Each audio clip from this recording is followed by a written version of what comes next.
جی شکر جی، تو جیسے عامر صاحب نے ابھی تعارف کرایا دو سکولز آف تھاٹ کا یا دو میتھڈز کا، مناہج کا. ایک یہ ہے کہ ہم روایات یا شان نزول کی روشنی میں آیات کو دیکھتے ہیں.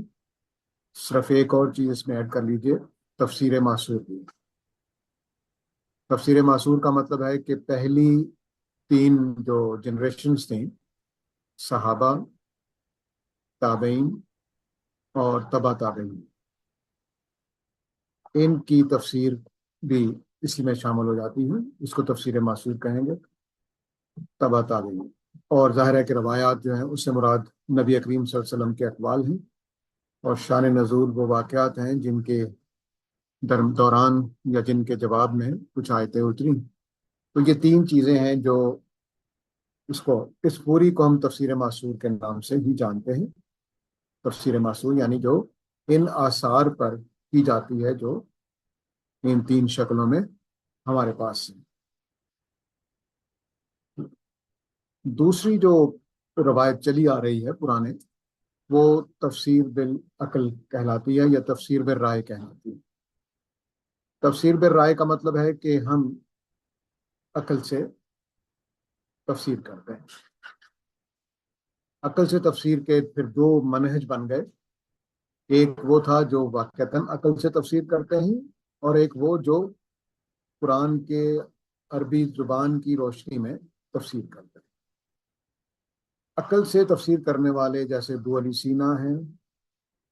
آپ کو اگر دیکھنا ہو تو نیٹ پہ تلاش کیجیے گا کہ ابو علی سینا کی سورہ اخلاص کی تفسیر، تو وہ آپ کو پتہ چل جائے گا کہ وہ کس طرح کی ہے. ابو علی سینا ہے، معتزلی جو لوگ تھے ان کی تفاسیر آپ کو مل جائیں گی. تو یہ وہ عقل سے تفسیر کرنا، اس کی جو ہمارے پاس سب سے مستند چیز موجود ہے وہ امام راضی کی تفسیر ہے، جو دراصل علم کلام، فلسفی اور طب وغیرہ کی روشنی میں کی گئی. یعنی اس میں اصول یہ ہے کہ جو ہمارے علوم ہیں اس کی روشنی میں قرآن کو سمجھیں گے. جو ہمارے پاس علوم ہے، جیسے آج کل سائنس کی تفسیر کی جا رہی ہے سائنس کی بنیاد پر، کہ سائنس کی روشنی میں قرآن کو سمجھا جا رہا ہے، یہ عقل سے تفسیر ہوگی. روایات، شان نزول اور تفسیر معصور کی روشنی میں تفسیر یہ ہے کہ جو اقوال پہلے بزرگوں کے موجود ہیں ان کی روشنی میں ہم قرآن مجید کا، مثلا آیت فلاں آیت میں عبداللہ ابن مسعود کی رائے یہ ہے تو اس کو ہم مان لیں گے، بس آیت کے اوپر غور نہیں کریں گے. دوسرا تفسیر بالرائے کا اسکول تھا، اس میں پھر دو اسکول بن گئے. ایک وہ ہیں جو عقل کی روشنی میں تفسیر کرتے ہیں، جیسے ابو علی سینا میں نے نام لیا، معتزلیوں کی تفسیروں کا نام لیا، اور امام راضی کی تفسیر میں یہ سب جمع ہے. یہ اصول یہ ہے کہ ہمارے پاس جو علوم ہے اس کی روشنی میں ہم سمجھیں گے. جیسے قرآن کی آیت آج کل زمین آسمان دونوں بند تھے، دونوں بند ہونے کو ہم نے سائنس کی روشنی میں بگ بینگ قرار دے دیا. تو اب پرانا کوئی بھی مفسر بگ بینگ تک نہیں پہنچا تھا، لیکن ہمارے سائنس کی روشنی میں تفسیر کرنے والوں نے بگ بینگ کا نام اس میں ڈال دیا. اور ہمارے زمانے میں اہل قرآن اور سر سید احمد خان وغیرہ جو ہیں، غلام پرویز صاحب، یہ سب کے سب لوگ اسی تفسیر کے لوگ ہیں. عقل کی تفسیر پہ رائے کے اندر یہاں نہیں لگانا چاہیے تھا، یہ یوں کرنا چاہیے تھا. تفسیر پہ رائے جو ہے وہ اس کی دوسری جو شاخ ہے وہ عربی زبان کی روشنی. اس میں ان علوم سے ٹکراتی ہو یا ان باتوں سے ٹکراتی ہو، قرآن کے الفاظ کو حاکمیت حاصل. یعنی قرآن نے ایک بات کہی ہے اور اس کو ہم سمجھیں گے، خواہ وہ سائنس کے خلاف جاتی ہو، خواہ وہ عقل کے خلاف جاتی ہو، خواہ وہ معتزلیوں کے افکار کے خلاف جاتی ہو، یا وہ روایات کے خلاف جاتی ہو، خواہ وہ شان نزول کے خلاف جاتی ہو، یا تابعین یا تبا تابعین کی باتوں کے خلاف جاتی ہو، تو ہم قرآن کے اپنے الفاظ کی حاکمیت مانیں گے. یعنی قرآن کے الفاظ ڈیسائزو ہیں، وہ فیصلہ کن ہیں کہ اس جملے کے کیا معنی ہیں. فکر فراہی اسی گروپ سے تعلق رکھتا فکر فراہی اسی گروپ سے تعلق رکھتا ہے کہ قرآن مجید کا کلام حاکم ہے. جو قرآن کی آیتیں ہیں وہ اپنے الفاظ میں، اپنے سیاق و سباق میں، وہ آگے ہم دیکھیں گے اصول، ان اصولوں کی روشنی میں کیا معنی بنتے ہیں، اور فکر فرائی کے سارے اصول ہم آگے چل کر دیکھیں گے تو تقریباً قرآن مجید سے ہی ماخوذ ہیں۔ ٹھیک ہے؟ استاذ اگر یہاں پہ کیا یہ سوال جو ابھی کر لوں یا آگے ایڈریس ہو جائے گا کہ مثال کے طور پہ روایات ہیں وہ نبی صلی اللہ علیہ وسلم سے ملتی ہیں یا نبی صلی اللہ علیہ وسلم سے ان کا انتصاب ہے، دوسری طرف جیسے آثار ہیں وہ صحابہ سے ہیں، تو یہ تو بڑی بات ہے کہ ہم ان کو اگنور کر کے عربی زبان کی بنیاد پہ آ، ہم کریں تفسیر، تو یہ اس سوال کا جی جواب آگے مل جائے گا یا ہم ابھی ایڈریس؟ نہیں نہیں، اچھا اچھا کیا، میں صرف جا ہی رہا تھا لیکن آپ نے جی اچھا سوال پوچھا ہے۔ جی اب جی دیکھیے کہ یہاں پر یہی اعتراض کوئی سوال کر سکتا ہے کہ بھئی آپ لوگ کہاں سے آ گئے، اتنے بڑے بڑے لوگ موجود ہیں، صحابہ ہیں، تابعین ہیں، تبا تابعین ہیں، اور خود نبی کریم صلی اللہ علیہ وسلم کے اقوال ہیں، تو ان کی زیادہ اہمیت ہے کہ تم لوگوں کی عرب فہمی کی یا عربی کے زبان کے کلام کے فہم کی۔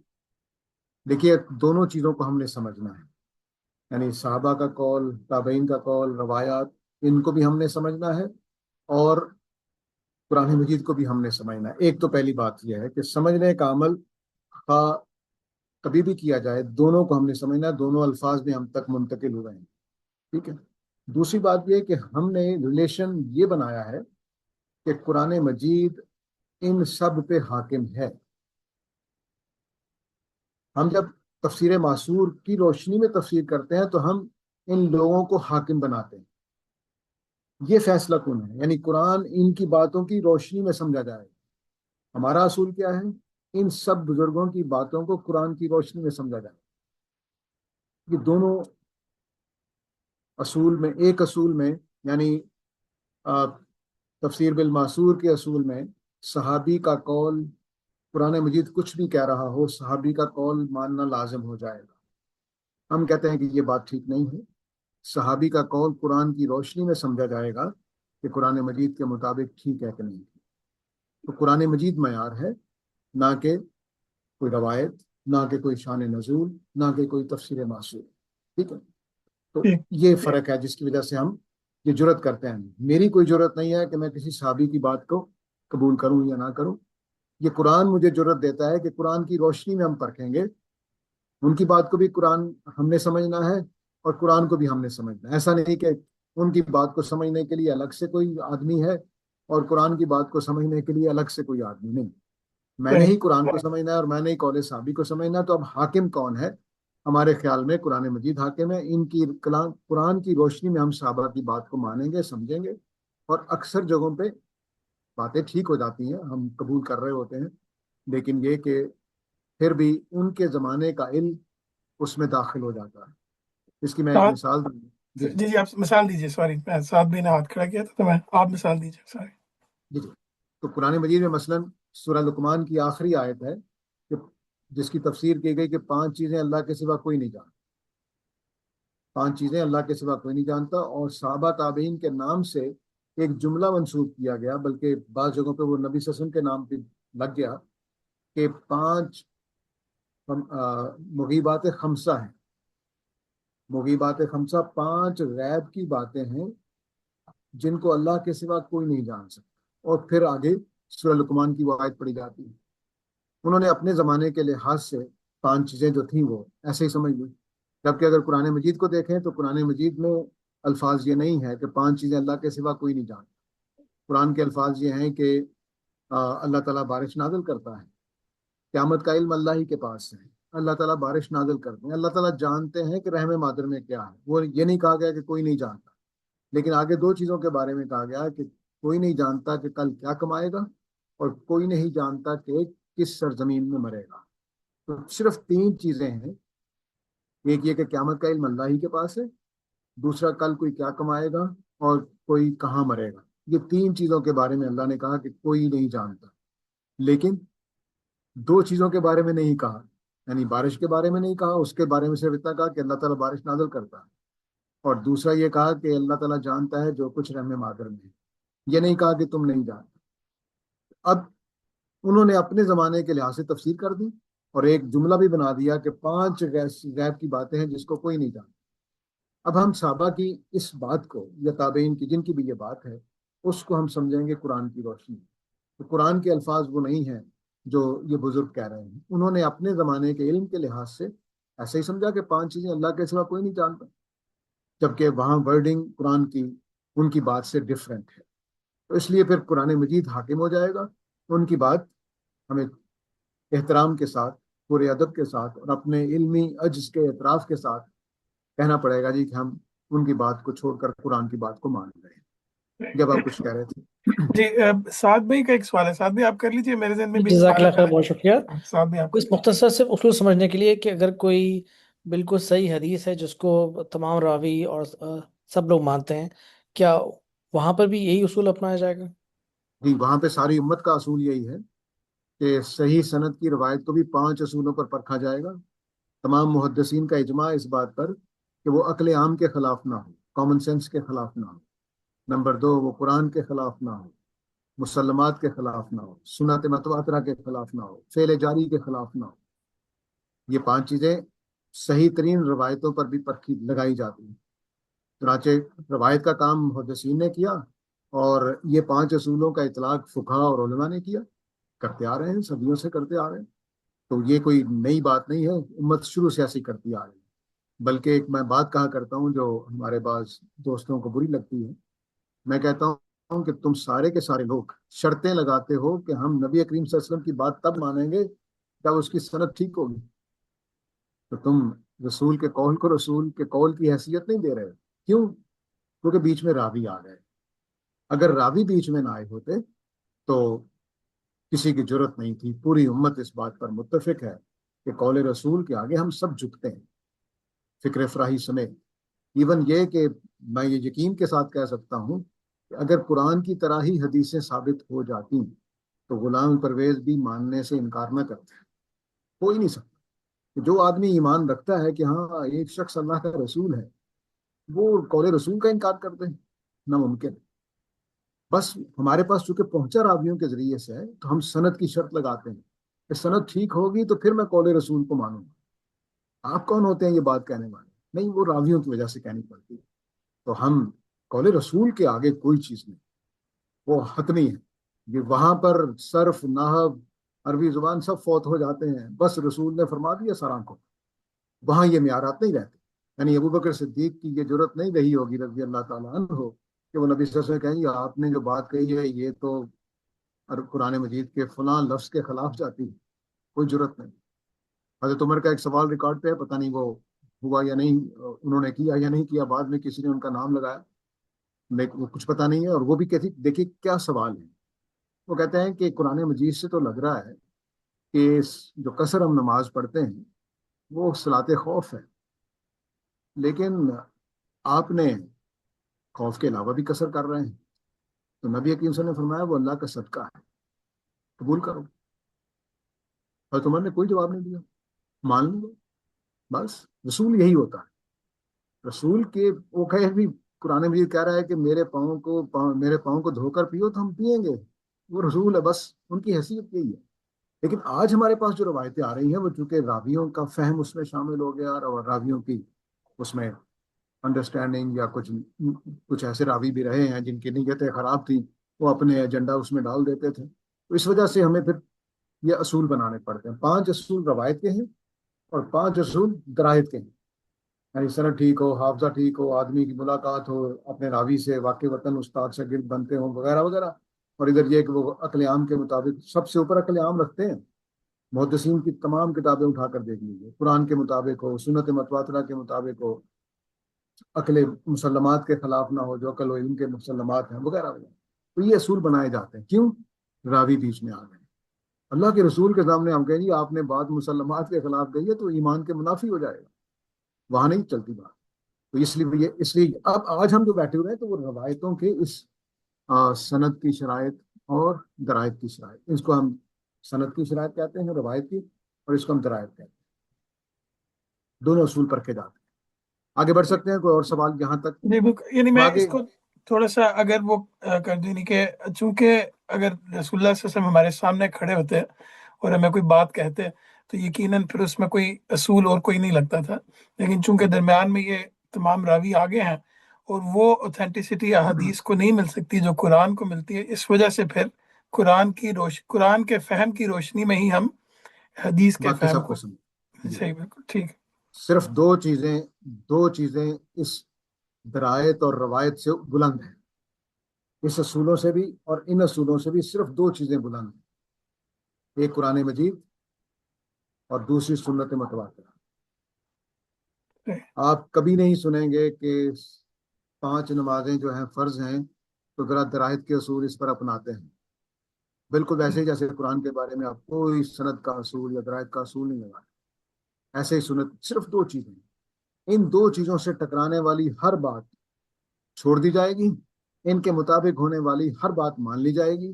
ہاں، جس میں یہ دونوں خاموش ہیں وہاں نبی کریم صلی اللہ علیہ وسلم نے اصول فرمایا تھا کہ لا نصدق ولا نکذب، بس ٹھیک ہے ہمیں معلوم ہو گیا، نہ ہم اس کی تصدیق کر رہے ہیں ایمان کے معنی میں اور نہ اس کی تکذیب کر رہے ہیں کفر کے معنی، بس ختم ہو.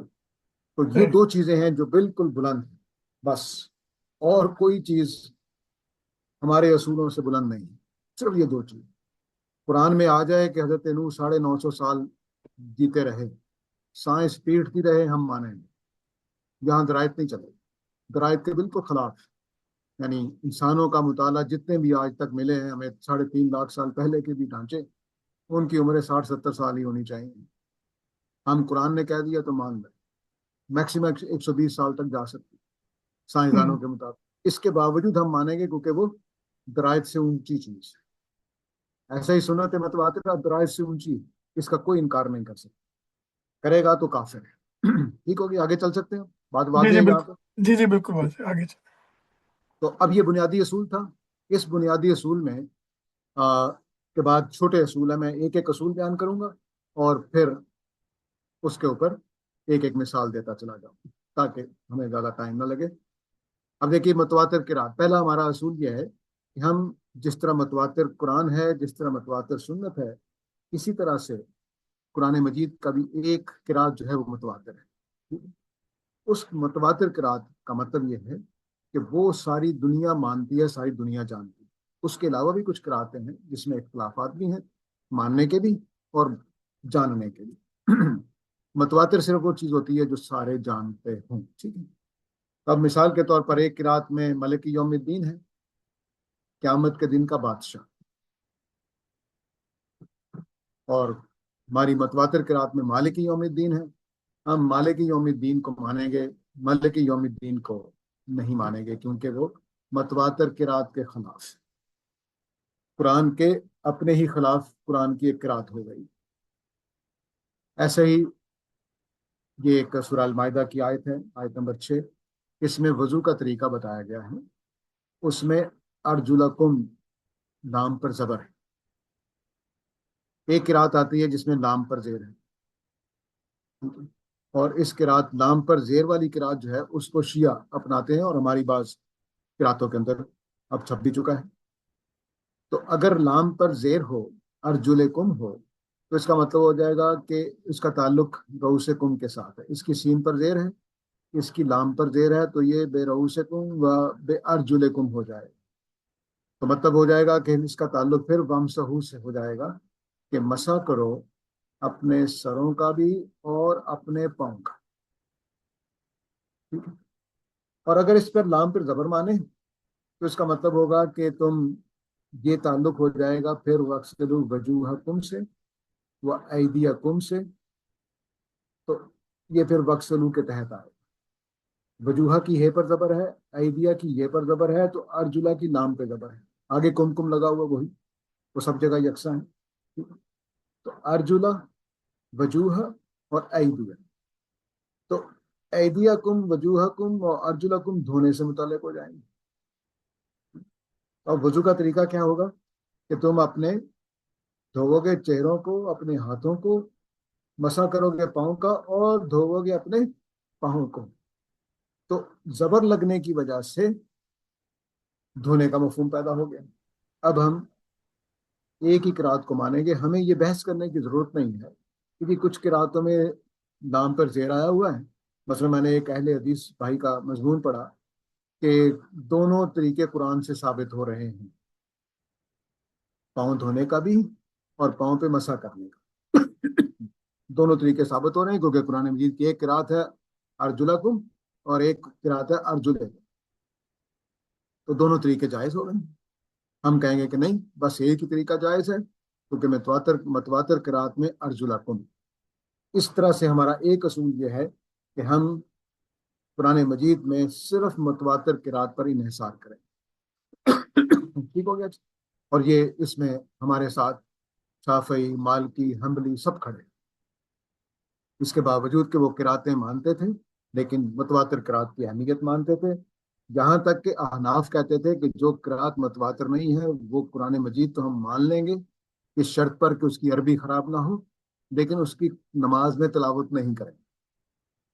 تو ہم نے نماز میں تلاوت کے ساتھ ساتھ یہ بھی کہا کہ ہم کوئی تفسیر نہیں کریں گے، کہیں سے متواتر قرات کے خلاف کوئی معنی نہیں لیں گے، ٹھیک ہے؟ اور پھر ارجلکم کی زبر والا مفہوم جو ہے وہ سنت متواترہ سے بھی ثابت ہوتا ہے کہ ہمارے ہاں جو سنت متواترہ منتقل ہوئی ہم تک، اس میں پاؤں دھوئے جاتے ہیں اور اسی ترتیب سے دھوئے جاتے ہیں جس ترتیب سے یہاں ہے۔ یعنی اگر اللہ تعالیٰ وغسلوا دوبارہ دہراتے تو تب تو واضح ہو جانا تھا، لیکن زبر لگا کر اللہ تعالیٰ نے اسے وغسلوا کے تحت کر دیا، ترتیب بھی قائم رہی اور پاؤں دھونے کا حکم بھی ثابت ہو گیا۔ تو یہ سنت متواترہ کے مطابق ہے۔ تو پہلا اصول کیا ہے؟ ایک حتمی قرات ہے ہمارے پاس، ہم اسی کی روشنی میں قرآن کی تفسیر کریں۔ نمبر 2، قریش کی زبان۔ قرآن مجید نے نبی کریم صلی اللہ علیہ وسلم نے فرمایا ہے کہ فَإِنَّمَا يَسَّرْنَاهُ بِلِسَانِكَ۔ اس اصول کی میں نے آیت نہیں دی، غلطی کر گیا ہوں لکھتے ہوئے۔ سورہ قیامہ میں اللہ تعالیٰ نے فرمایا ہے کہ إِنَّ عَلَيْنَا جَمْعَهُ وَقُرْآنَهُ فَإِذَا قَرَأْنَاهُ فَاتَّبِعْ قُرْآنَهُ۔ ہم ہی اس کی قرات کرائیں گے، اور جب ہم اس کی قرات کر رہے ہیں تو آپ اس کی پیروی کریں۔ چنانچہ ایک ہی قرات ہے جس کی پیروی اب کی جانی چاہیے سورہ قیامہ کے اندر۔ یہ ہمارا یہ اصول سورہ قیامہ سے نکلا ہوا، اور یہ اصول جو ہے کہ قریش کی زبان لی جائے گی، وہ یہ فرمایا ہے اللہ تعالیٰ نے فَإِنَّمَا يَسَّرْنَاهُ بِلِسَانِكَ۔ ہم نے بے شک صرف انما لگا ہوا ہے، اس قرآن کو میسر کیا ہے آپ کی زبان میں، نبی کریم صلی اللہ علیہ وسلم کی زبان۔ ٹھیک ہے؟ نبی کریم صلی اللہ علیہ وسلم قریش کے قبیلے کے ایک فرد تھے، اور صحابہ کا بھی طرز عمل یہی معلوم ہوتا ہے کہ حضرت عثمان کے زمانے میں جب مختلف رسم الخط ہو گئے علاقے علاقے میں، ظاہر ہے کہ اتنا بڑی دنیا میں مسلمان حکومت پھیل گئی، مسلمان چلے گئے، کوئی جہاد کے لیے گیا ہے، کوئی تعلیم کے لیے گیا ہے، تو یعنی سکھانے کے لیے، تو اس کی وجہ سے پھر وہاں کے رسم الخط میں لوگوں نے لکھنا شروع کر دیا۔ مثلا ایرانی رسم الخط اور طرح کا تھا، عربوں کا رسم الخط اور طرح کا تھا۔ انہوں نے کہا کہ قریش کے لہجے میں لکھا جائے گا، قریش کے طرز پر لکھا جائے گا، کیونکہ ان کی زبان میں قرآن نازل ہوا ہے۔ ٹھیک ہے؟ اب اس وقت جو ہم قرآن مجید پڑھتے ہیں، یہ قرآن مجید قریش کے لہجے میں لکھا ہوا ہے۔ قریش کے لہجے میں لکھنے کا مطلب ہے کہ قرآن جو زیر ہے مثلا، وہ قریش ای کر کے پڑھیں گے، یعنی الف پر زیر لگی ہو تو ای، اے نہیں پڑھیں گے، اے نہیں پڑھیں گے، ای پڑھیں گے۔ ٹھیک ہے؟ تو قریش کے لہجے میں چلے گا، لکھا بھی ایسے گیا اور پڑھا بھی ایسے۔ اب لیکن ہوا کیا کہ تابعین نے اور تبا تابعین کے بعد جو علاقوں میں زبان پھیلی، تو کچھ دوسری زبانوں کا بھی ذکر آنے لگا، مثلا ہمجری زبان، سریانی زبان، یہ زبانیں ارد گرد کے علاقوں کی ہیں، اور ان زبانوں کے اندر کچھ یمنی زبان، ان کے کچھ الفاظ کے معنی لیے جانے لگ گئے۔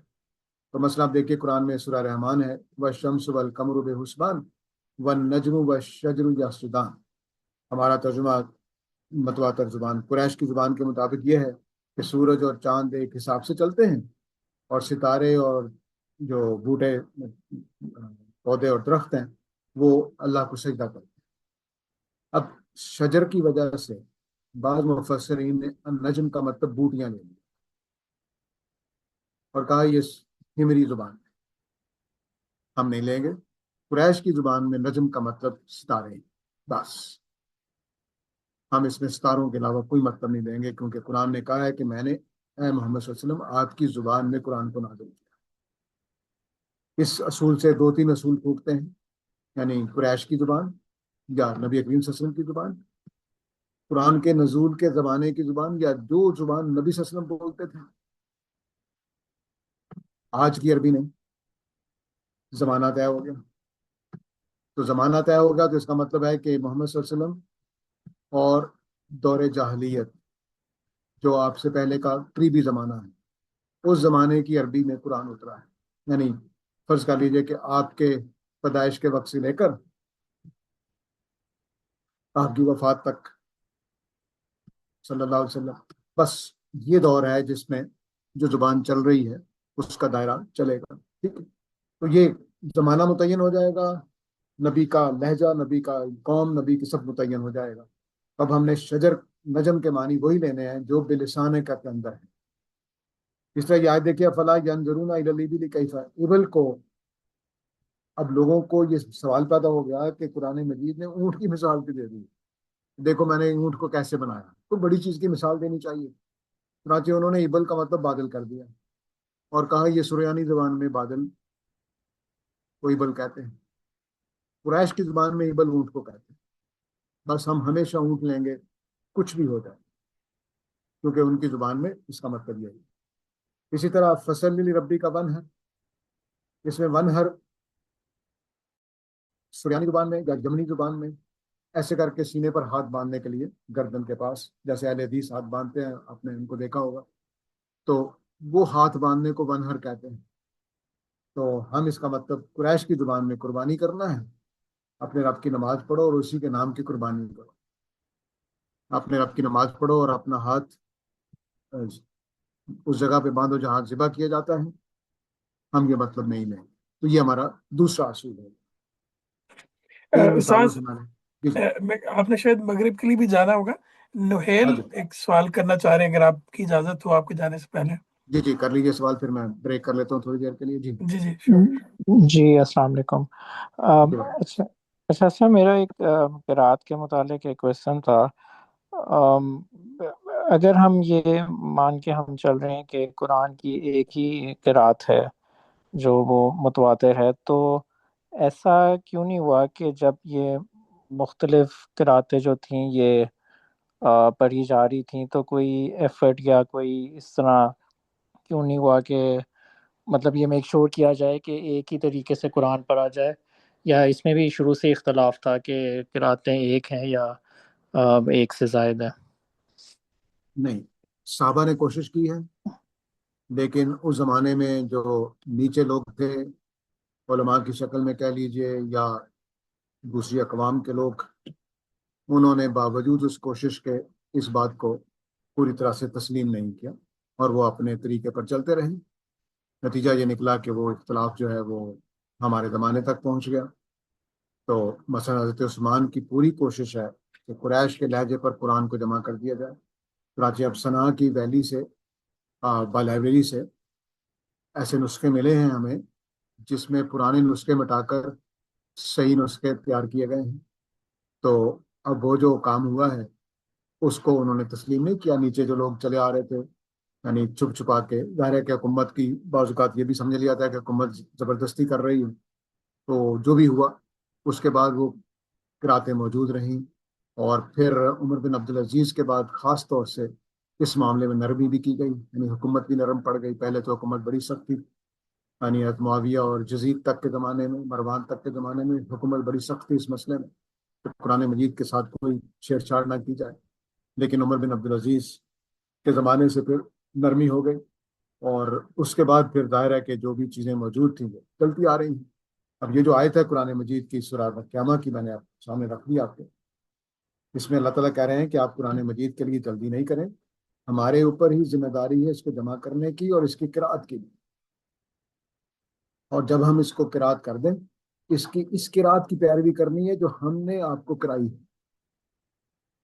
فطری بات، اس کا انکار قرآن کا انکار ہے، بالکل واضح ہے۔ اب یہ جو بات ہے اس کے بعد ہم قرآن مجید کے ساتھ کھڑے ہیں، جان دینے کو تیار ہیں کہ قرآن مجید، ہاں آپ یہ ثابت کر دیں کہ اللہ تعالیٰ نے 7 قراتیں پڑھائی ہیں، یہ تو ایک ہی قرات کی بات کر رہی ہے، صرف ایک، یہ 7 کی بات نہیں کر رہا۔ اور جن لوگوں نے وہ روایت لی ہے سبات عارف، اس میں عارف کا مطلب قرات نہیں ہوتا، اور اگر یہ حدیث قرات کے معنی میں ہے تو پورے قرآن مجید کو 7 صورتوں میں ہونا چاہیے۔ کوئی ایک لفظ بھی نہیں ہے قرآن مجید کا کہ جو 7 طریقے سے پڑھا گیا۔ میکسیمم 2 یا 3 لفظ ہیں جن کی 3 ورژن ملتے ہیں، بس صرف 3 پورے قرآن مجید میں، صرف 3 لفظ ہیں جو 3 طریقے سے پڑھے گئے ہیں، ورنہ سب کی 1 یا 2 بس شکلیں، اور وہ بھی پورا قرآن نہیں۔ یعنی پوری سورہ فاتحہ 7 طرح کی ہونی چاہیے اگر قرآن 7 طریقوں سے اترا ہے، وہ کہاں ہے؟ پوری سورہ کوثر 7 طریقوں سے ہونی چاہیے، وہ کہاں ہے؟ کہیں نہیں۔ عارف کا مطلب قرات نہیں ہوتا، اور سبا قرات پہ اگر قرآن اترا ہے، اب دیکھیں نا واقعہ کیا ہے کہ ایک صحابی، ان کا نام، وہ نماز پڑھانے کھڑے ہوئے ہیں، حضرت عمر پیچھے نماز پڑھ رہے ہیں، نبی صلی اللہ علیہ وسلم کا زمانہ ہے، اور وہ ایسا قرآن پڑھتے ہیں کہ حضرت عمر چیں بجیں ہو رہے ہیں کہ میں نماز ختم کرے تو میں پکڑ کر لے کے جاؤں نبی صلی اللہ علیہ وسلم کے پاس، اور جا کر نبی صلی اللہ علیہ وسلم کے سامنے کہتے ہیں کہ جناب آپ نے یہ کیا پڑھ رہے ہیں؟ میں نے تو کبھی سنا ہی نہیں۔ وہ کب سے ایمان لائے ہوئے ہیں؟ 2 نبوی سے۔ تو ان کے سامنے 7 قرآن نازل نہیں ہوتے، کم از کم وہ بھی نازل نہیں ہوتا جو صحابی دوسرے قرات کر رہے ہیں جو 7-8 ہجری میں ایمان لائے ہیں، وہ ایک نئے طریقے سے قرآن پڑھ رہے ہیں، اور حضرت عمر کو پتہ ہی نہیں ہے، اور جا کے نبی صلی اللہ علیہ وسلم سے پوچھتے ہیں جناب یہ کیا ہے؟ تو آپ کہتے ہیں ہاں ایسا بھی نازل ہوا ہے۔ کیا ہو رہا ہے یہ؟ یعنی قرآن 7 احرف پر نازل ہو، نزل قرآن اللہ 7 احرف، قرآن 7 قراتوں پر نازل کیا گیا ہے، اور حضرت عمر کو 8 ہجری تک پتہ ہی نہ چلے تو کوئی اور طریقے سے بھی نازل ہوا ہے۔ یہ روایتیں بخاری میں موجود، یہ کوئی میں اپنی طرف سے نہیں سنا رہا ہوں۔ تو اس لیے قرات ایک ہی ہے، صحابہ کا اجماع ہے اس بات پر، روایتیں اشارہ کر رہی ہیں کہ ایک قرات، باقی بعد میں کچھ گڑا گیا۔ حضرت عمر جیسے آدمی کو پتہ نہیں ہے کہ 7 قراتوں پہ قرآن نازل ہو رہا ہے، اور وہ صرف ایک پر جھگڑ رہے ہیں کہ جناب یہ کیا بات ہے۔ تو اگر قرات پہ بات کرنا چاہیں گے تو ہم کسی وقت تفصیلی بات کر لیں گے۔ ہاں، تو پلیز دوسری آپ چیز جو شروع، جی، تیسرا اصول یہ ہے کہ ہم الفاظ کی حاکمیت کو مانتے ہیں۔ الفاظ کی حاکمیت سے مراد یہ نہیں ہے کہ صرف ورڈز کی، بلکہ یوں کہنا چاہیے کہ کلام کی۔ الفاظ بول کر کلام مراد ہے کہ پورا جو کلام ہمارے سامنے آتا ہے اس کو ہم فیصلہ کن مانتے ہیں، خدا کا کلام ہے، اس کی بادشاہت سب پہ قائم ہے، اور اس کی بادشاہت کو ہم مانتے ہوئے پھر اس کے آگے جھکتے ہیں، کسی اور کے آگے نہیں جھکیں۔ ٹھیک ہے؟ اب یہ بات کلام کے بارے میں جان رکھیے کہ کلام میں صرف جملے ہوتے ہیں، یہ جو لکھے ہوئے آپ کے سامنے سبح اسم ربک الاعلی سورہ اعلیٰ کی آیات ہیں، یہ کلام ہمارے سامنے ہے۔ یہ اگر میں کسی چینی کے سامنے پڑھوں تو اس کے لیے بے معنی ہے۔ ایسے ہی آپ میں سے جن کو عربی نہیں آتی ان کے لیے بھی یہ، ان کو کوئی میننگ نہیں ہے۔ کچھ ساؤنڈز آپ کو لگ رہی ہیں کہ کوئی، ہاں، کیونکہ لفظ لکھے ہوئے ہیں تو آپ کو لفظوں کی پہچان ہو گئی ہوگی، جو ناظرہ پڑھتے ہیں کہ یہاں سبح لکھا ہوا ہے، یہاں اسم لکھا ہوا ہے۔ اب اسم چونکہ اردو میں بھی استعمال ہوتا ہے تو آپ کے ذہن میں ایک معنی آ جائیں گے کہ اسم جو ہمارے اردو میں معنی ہے، رب کا لفظ بھی اردو میں استعمال ہو رہا ہے، اللہ کا لفظ بھی، تو کچھ معنی اس کے آ جائیں گے، ٹھیک؟ لیکن کچھ ایسے ہوں گے جو بالکل ذہن میں نہیں آئیں گے۔ تو اب یہ جو کلام ہمارے سامنے ہے، اس کے جو بھی معنی ہیں وہ قرآن مجید سے باہر پڑے ہوئے۔ کہاں؟ لینگویج کے تواتر میں۔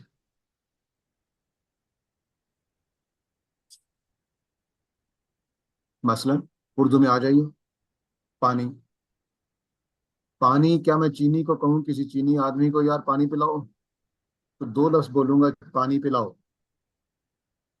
اس کو کچھ پتہ نہیں چلے گا۔ تو پانی کے معنی کیا ہیں اور پلاؤ کے معنی کیا ہیں، یہ کہاں پڑا ہوا ہے؟ اردو دانوں کے ہاں پڑا ہوا ہے۔ تو ہمارے پاس موجودہ کے سکرپٹس موجود ہیں، ان کو پڑھنے والا کوئی نہیں، وہ ان میں سے کوئی آدمی زندہ ہو کر آ جائے، وہ شاید پڑھ لے اور بتائے کہ بھئی اس کا مطلب یہ ہے، اگر ہم اس کی زبان سمجھ سکیں۔ تو ایسا ہی قرآن مجید کے ساتھ آپ نے ناظرہ پڑھا ہوگا سب لوگوں نے، تو آپ کو کتنے معنی سمجھ آتے ہوں گے؟ کچھ بھی نہیں. تو اب اس کے معنی لینگویج کے تواتر میں پڑھے. کون سی لینگویج؟ باللسان ایک، نبی کریم صلی اللہ علیہ وسلم کی زبان. نبی کریم صلی اللہ علیہ وسلم کی زبان کا جو لینگویج کا وہاں پہ تواتر تھا، اس کے معنی کی حاکمیت. سمجھ رہے؟ قسمت کی بات یہ ہے کہ قرآن مجید کی وجہ سے عربوں کے ہاں اب دو زبان کے دھارے زندہ ہیں. ایک زبان کا دھارا ہے جس کو لغہ عامہ کہتے ہیں، پبلک کی زبان،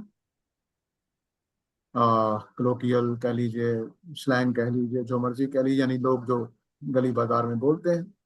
اور ایک لغہ فصحا ہے. لغہ فصحا جو ہے وہ زبان ہے جو آج بھی زندہ ہے، اور وہ قرآن مجید پلس علماء کی زبان کا نام ہے. جو ادیب ہیں، علماء ہیں، ان کی زبان کا نام لغہ فصحا ہے. اس لیے یہ محاورہ بھی موجود ہے، یہ الفاظ بھی موجود ہیں. ہم تھوڑی سی، جیسے ہمیں غالب پڑھنا ہو تو آج اردو چونکہ زندہ زبان ہے، ہم اخباری زبان تو آرام سے پڑھ لیتے ہیں، لیکن غالب کو پڑھنے کے لیے ماہرین موجود ہیں، وہ سمجھا دیں گے کہ یہ بات ہے. تو وہ علماء کی زبان ہے اردو. مگر گاندھی صاحب کو غالب کا کوئی شعر مشکل نہیں لگے گا، کیونکہ وہ اردو زبان کو اچھی طرح جانتے ہیں. احمد جویل صاحب کو بھی آسان لگے گا، لیکن مجھے آپ کو غالب ہو سکتا ہے کہ مشکل بنے. تو قرآن مجید لغہ فصحا میں، اور وہ آج بھی کسی حد تک، کافی حد تک کہنا چاہیے، یعنی پڑھے لکھے لوگوں کے بیچ میں زندہ زبان. تو اب ہمیں اس زبان کے تواتر کے اندر جا کے جھانکنا ہوتا ہے. پھر ہندوستان پاکستان کی یہ خوبی ہے کہ ہمیں پڑھائی ہی وہ زبان جاتی ہے جو قرآن کی زبان ہے. یعنی ہمیں لغہ عامہ نہیں پڑھایا جاتا. میری دو فلسطینی علماء سے ایک زمانے میں بات چیت ہوئی، تو پہلے دن جب ان سے میری بات چیت ہوئی تو کہتا ہے تتکلم لغہ الفصل، اور تم تو فصحا زبان بولتے ہو. تو وہ آپس میں، وہ تین چار اکٹھے ہی رہتے تھے، لیکن وہ آپس میں لغہ عامہ بولتے تھے. جب میرے ساتھ بات کرتے تھے تو وہ ان کو کچھ مشکل بھی پیش آتی تھی، کیونکہ میرا لہجہ ذرا دیسی تھا. لیکن بہرحال وہ آہستہ آہستہ میرے لہجے سے واقف ہو گئے. مجھے ان کے لہجے سے مشکل پیش آتی تھی. تو یہ لغہ فصحا جو ہے، یہ اب ہمیں اس کا ایک تواتر الگ سے چلا آ رہا. اب الفاظ کی حاکمیت کلام کی حاکمیت ہے. کلام کے اندر حاکمیت کس چیز کی ہوتی ہے؟ وہ اصل میں اس کے مضمون کی ہوتی ہے. اور مضمون کو بیان کرنے کا وہیکل یہ الفاظ ہوتے ہیں جو متکلم نے، بولنے والے نے چنے ہوتے ہیں. تو اب دیکھیے کہ ہوا کیا کہ مولانا فراہی نے یہ آیتیں پڑھی، سب اسم ربک الاعلی الذی خلق فسوی. تسبیح بیان کرو، یعنی اللہ تعالیٰ کو بے عیب سمجھو، جو تمہارا رب اعلیٰ ہے، جس نے سب کچھ بنایا اور پھر اس کو سنوارا ہے. وہ جس نے تقدیر ٹھہرائی اور پھر اس تقدیر کے مطابق رہنمائی کی. اور والذی اخرج المرعى، وہ ذات ہے جس نے چارے کو اگایا، سبزے کو اگایا. فجعلہ غثاء نحوا، تو پھر اس کو کوڑا کرکٹ بنا دیا.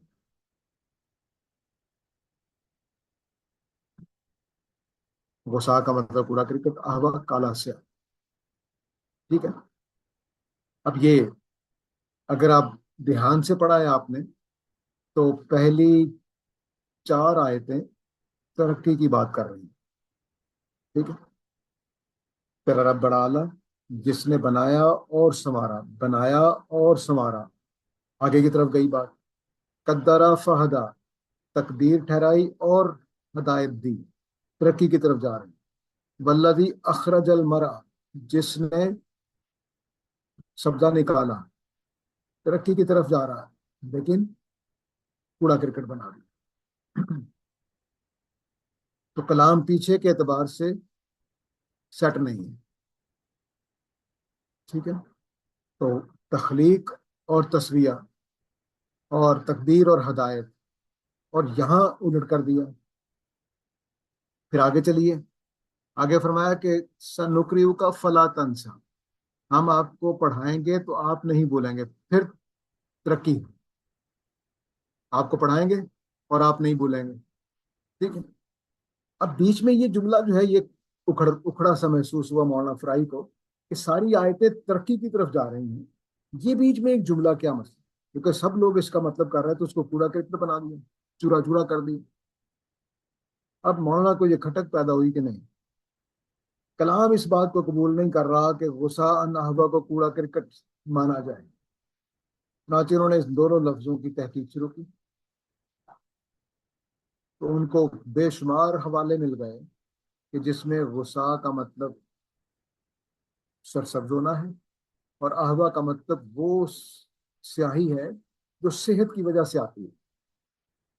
یعنی اگر آپ کے دیکھیں کہ نئے نئے پتے نکلتے ہیں کمزور ہوتے ہیں تو کم ڈارک ہوتے ہیں، گرین ان کا لائٹ گرین ہوتا ہے، لیکن جیسے ہی وہ صحت مند ہو جاتے ہیں تو بہت زیادہ گرین، زیادہ ڈارک گرین ہو جاتے ہیں.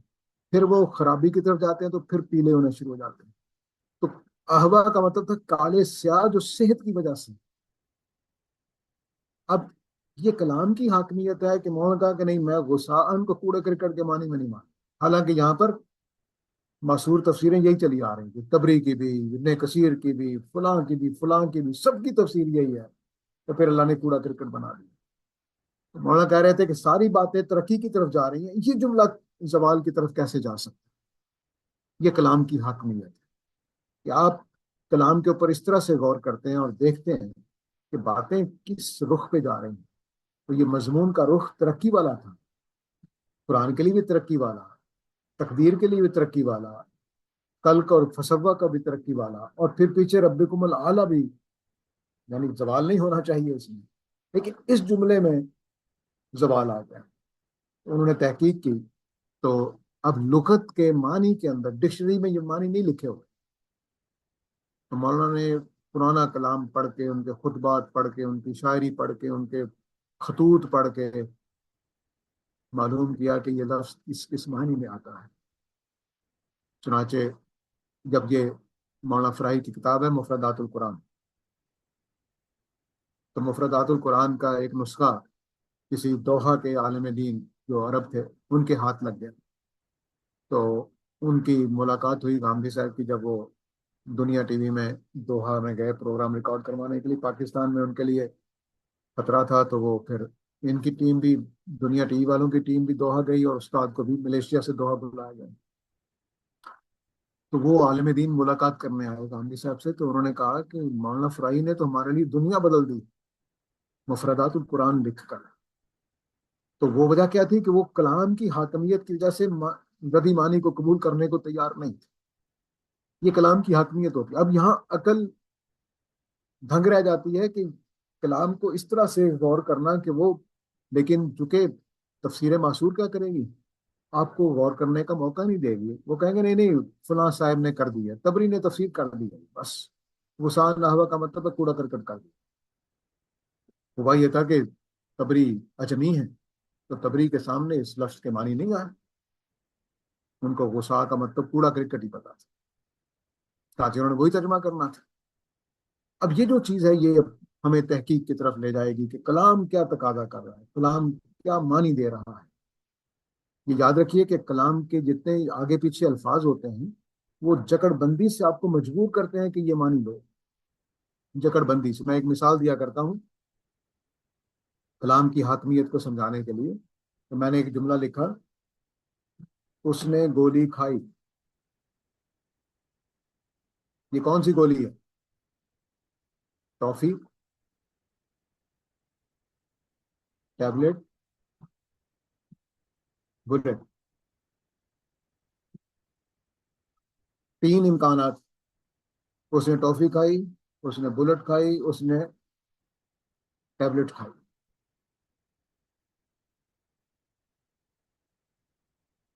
اور وہ وہیں گر کر مر گیا. اب بتائیے کون سی گولی ہے؟ بلٹ. زہر کی کلام نے فیصلہ کر دیا. یہ کلام کی حاکمیت.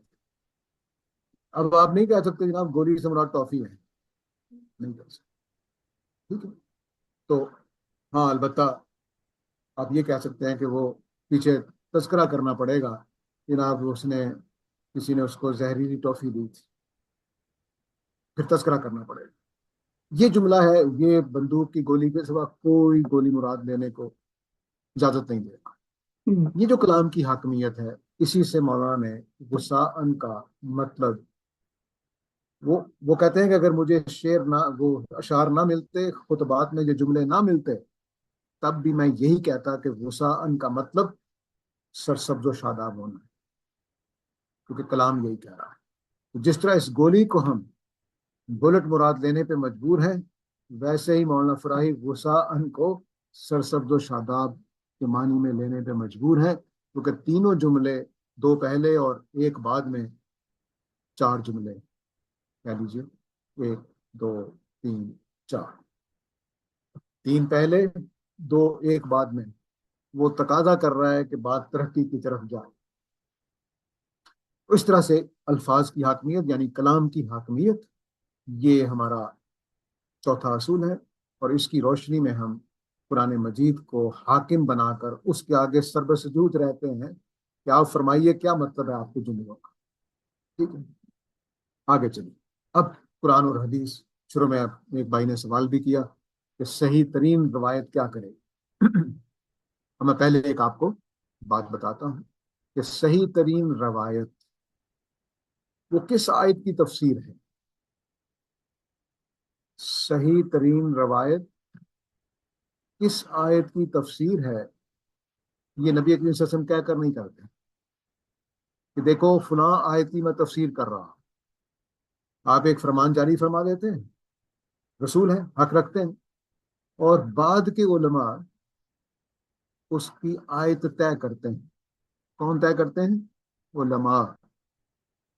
یعنی ایک حدیث کو سمجھ کر اور ایک اور آیت کو سمجھ کر وہ جوڑ رہے ہوتے ہیں. یہ جوڑنے کا کام عالم کرتا ہے، محدث کرتا ہے، یا فقیہ کرتا ہے، یا مفسر کرتا ہے.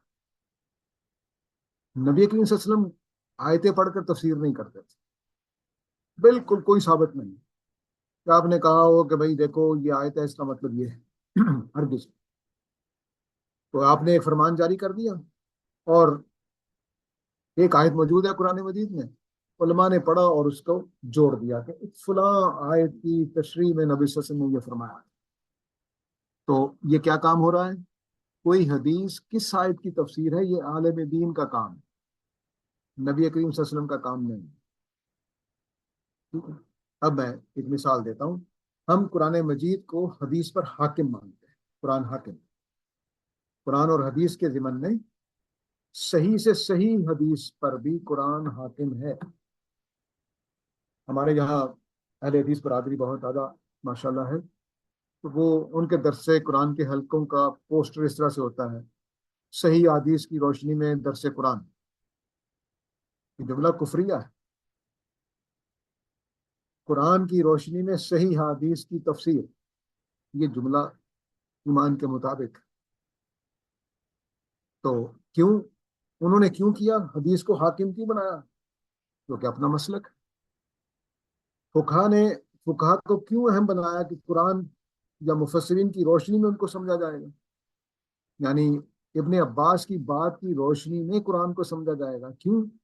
میں نے اپنے مسلک کو بچانا ہے، اور وہ ابن عباس کی رائے پر قائم رضی اللہ تعالیٰ عنہ. ٹھیک ہے. اب یہ جو چیز ہے یہ غلط ہے. ہم کہتے ہیں کہ نہیں، قرآن کی حاکمیت ہے، باقی سب اس کے تحت. ایون اللہ کا رسول بھی صلی اللہ علیہ وسلم، ان کی حیثیت میں ہمارے سامنے ہو تو یہ مقابلہ نہیں ہے، ہرگز نہیں، راویوں کی وجہ سے.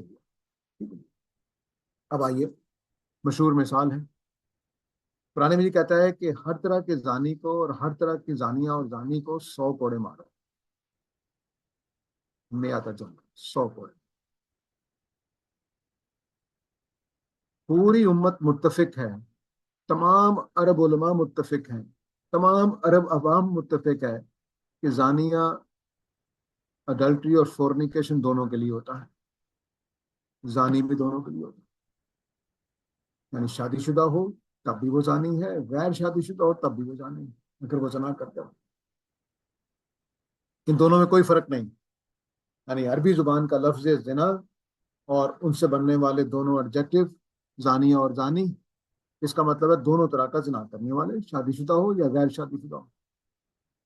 اب نبی کریم صلی اللہ علیہ وسلم کی ایک مشہور حدیث ہے، اس میں آپ نے فرمایا کہ خذو عنی خذو عنی، مجھ سے لو مجھ سے لو، خذو عنی مجھ سے لو، فقط جعل اللہ لہن سبیلا، اللہ تعالیٰ نے زنا کرنے والی عورتوں کے لیے ایک راستہ نکال دیا، البکر بالبکر جلد و میات و نفی و سنت،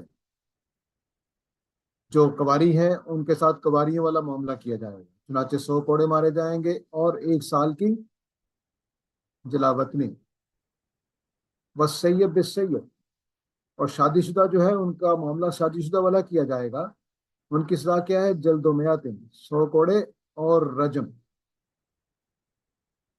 اب علماء نے کیا کام کیا، یہ جو میں نے یہاں سمجھایا تھا، علماء نے اس حدیث کو اس آیت کی تفسیر مان لی،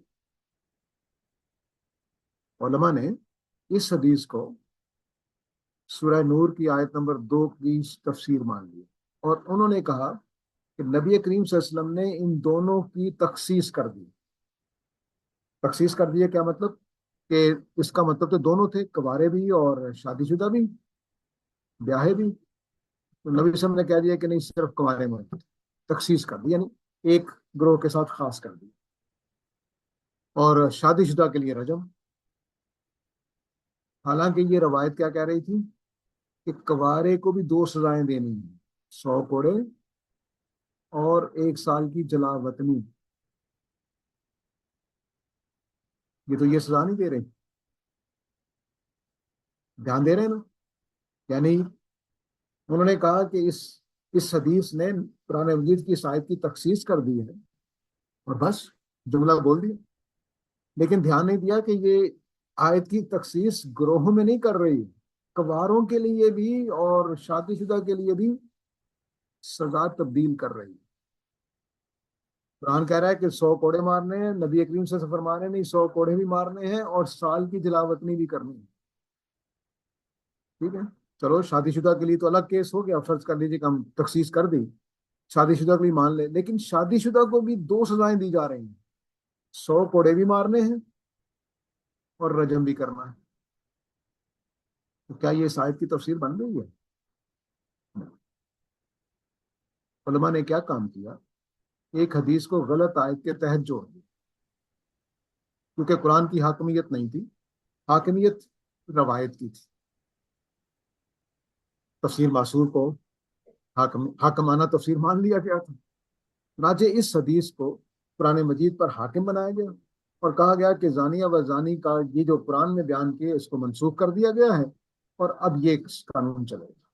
البتہ انہوں نے اس حدیث کا اتنا حصہ انکار کر دیا، کمارے والے حصے کا انکار کر دیا، کمارے والے حصے میں اسی کو مان لیا جو قرآن میں لکھا ہوا۔ آپ کی بات نہیں مانی کہ سال کی جلاوطنی بھی دی جائے گی کمارے کو۔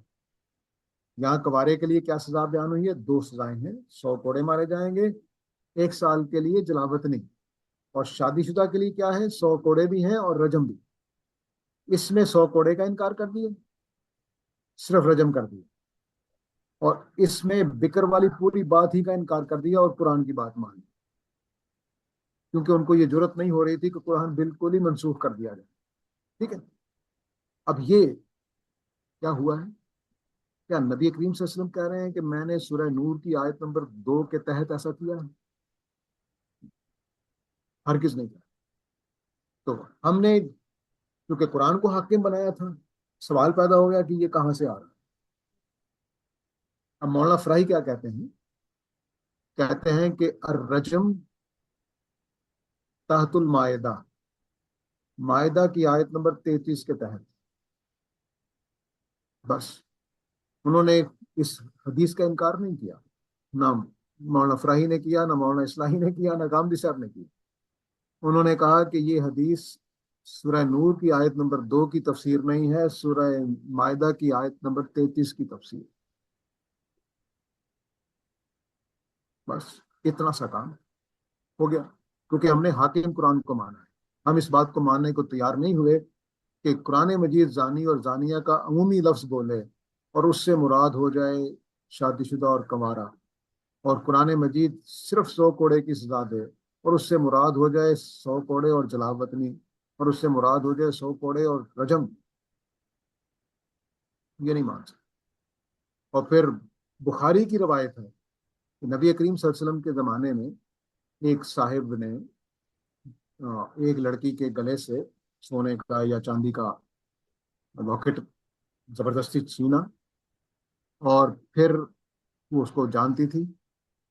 اس نے اس سے بچنے کے لیے کہ وہ اس کے بارے میں بتا دے گی، اس نے ایک بڑا سا پتھر لے کر لڑکی کا سر زمین پر رکھ کے اس کے اوپر پتھر مارا، سر کچلا اور لڑکی کو کنویں میں پھینک تاکہ یہ تاثر ہو کہ کنویں میں گر کے مار گئی. لیکن پکڑا گیا تو نبی کریم صلی اللہ علیہ وسلم نے اس کو بھی رجم کیا. اس نے زنا نہیں کیا، ٹھیک ہے، اس کو بھی رجم کیا. اب سورہ مائدہ کی آیت کیا کہہ رہی ہے کہ جو لوگ یسعون فی الارض فسادا، جو فساد مچائیں گے ان کو برے طریقے سے قتل کرو، ان کو سلیب دو، یا ان کے ہاتھ پاؤں الٹی طرف سے کاٹ دو، یعنی دایاں ہاتھ بایاں پاؤں، یا ان کو جلا وطن کرو.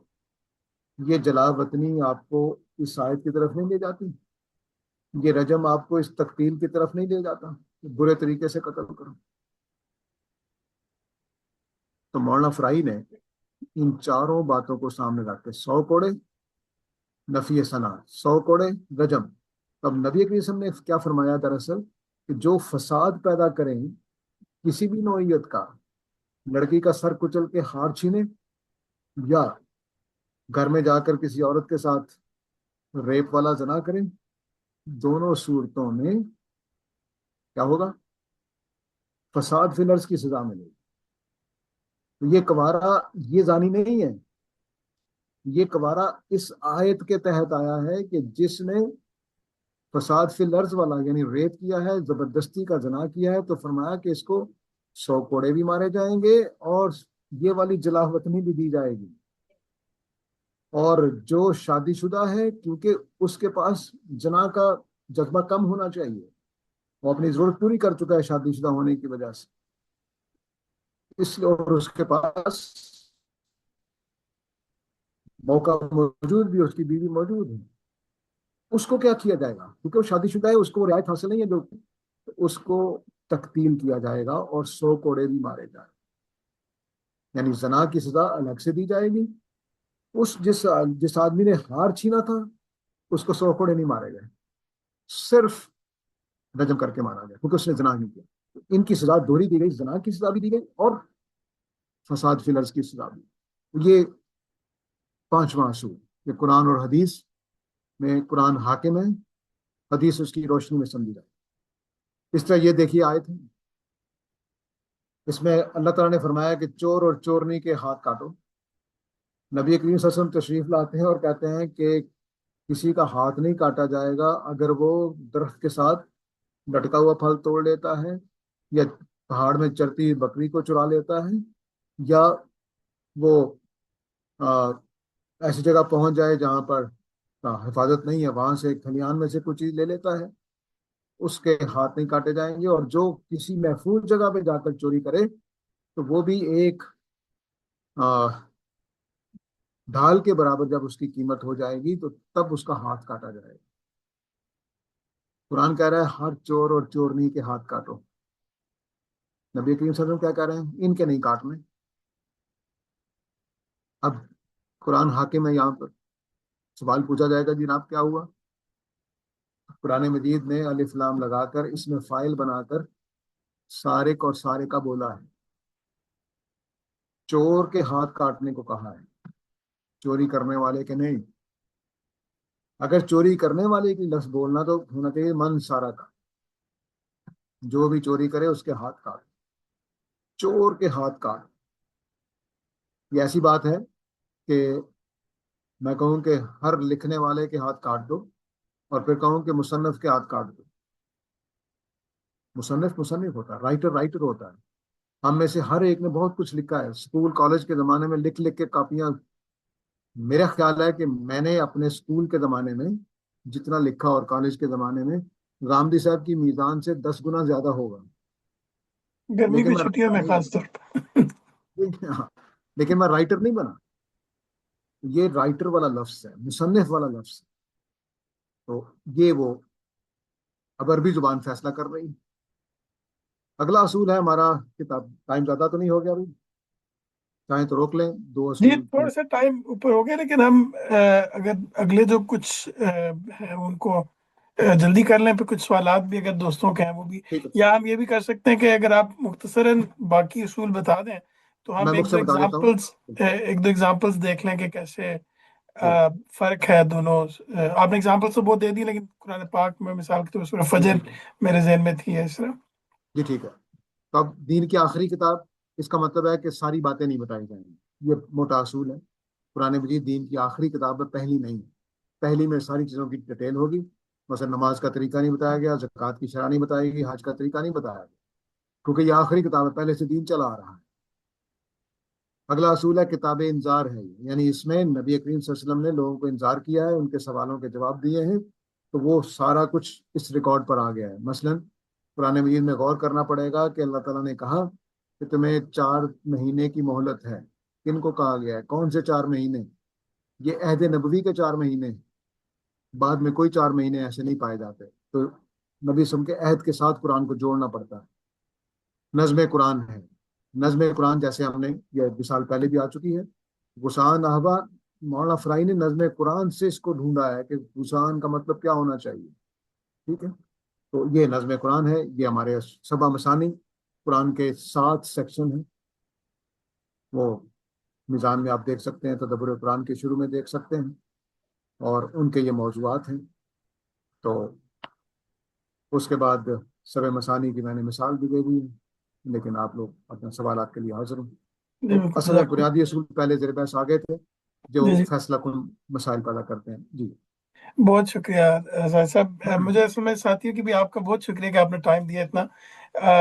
دوستوں کا بھی ٹائم کا مجھے اندازہ تھا، کچھ ساتھیوں نے شاید کوئی اور سیشنز میں بھی جانا ہے. ایک سوال میں کرتا ہوں، اس کے بعد جو ساتھی سوال کرنا چاہیں وہ ایک یہ چیز کہ جب ہم یہ کہتے ہیں کہ تعویل واحد ہے، یعنی مولانا اصلاحی کی اگر ہم تدبر قرآن پڑھتے ہیں، یا اس کے مقابلے میں مولانا مودودی کی ہم تفہیم القرآن پڑھتے ہیں، تو ہم یہ دیکھتے ہیں کہ تفہیم القرآن میں وہ بتاتے ہیں کہ جی اس لفظ کا یہ بھی معنی ہو سکتا ہے، یہ بھی ہو سکتا ہے، اور یا باقی علماء کی جو معصوری تفسیر کے حساب سے جو کی گئی ہے، اور ادھر بتایا جاتا ہے کہ یہ ایک معنی ہے نظم کلام کے لحاظ سے. اس سے یہ محسوس ہوتا ہے کہ یہاں پہ بہت کم، یعنی اللہ تعالیٰ تو علیم و حکیم ہے، ان کے ایک لفظ میں بہت معنی بھی ہو سکتے ہیں، اور ہم اس کو ریسٹرکٹ کر رہے ہیں ایک چیز میں. تو کیا یہ تاثر جو ہے یہ کس حد تک ٹھیک ہے؟ اس کو کیسے دیکھنا چاہیے؟